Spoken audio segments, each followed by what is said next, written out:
Le scénario est à peu près le même, une famille de l'agglomération nantaise qui ressemble à tout le monde est décimée par la main d'un seul homme.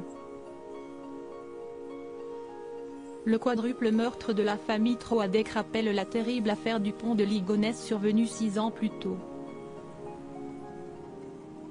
Et à bien y regarder, les coïncidences troublantes se font nombreuses. Discrète et sans problème avec le voisinage, les deux familles disparues se ressemblaient sur plusieurs points extérieurs.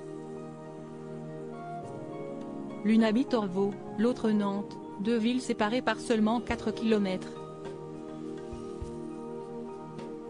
Les âges des victimes étaient aussi à peu près les mêmes. Pour les parents Troadec, Pascal et Brigitte étaient âgés de 49 ans. Chez les Dupont de Ligonnès, Xavier et Agnès avaient 50 et 48 ans.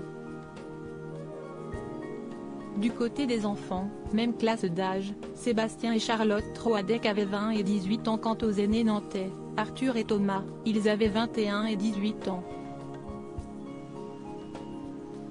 Sébastien et Arthur avaient d'ailleurs fréquenté le même établissement scolaire privé en Vendée, Saint-Gabriel. Les criminels brouillent les pistes dans les faits maintenant, les enquêteurs ont pu relever plusieurs similitudes. La disparition des corps d'abord.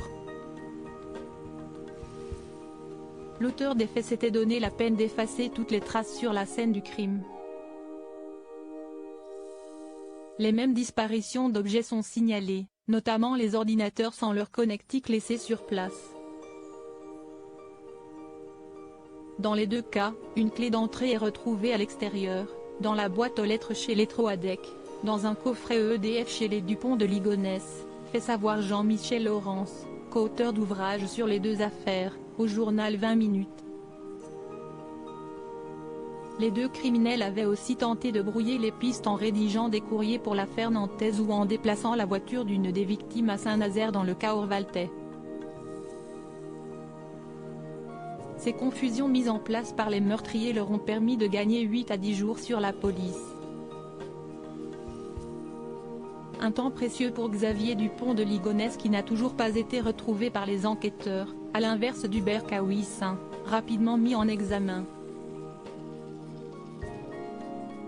Enfin, le grand point commun entre ces deux cas est l'apparence tranquille des familles mises en opposition avec l'horreur des crimes.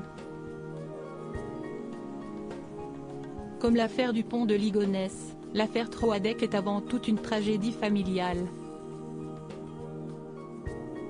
Elle est hors norme par le décalage qui existe entre la banalité de cette famille lambda, qui ressemble à tout le monde, et l'horreur des faits, rappelle Jean-Michel Laurence dans les colonnes de nos confrères.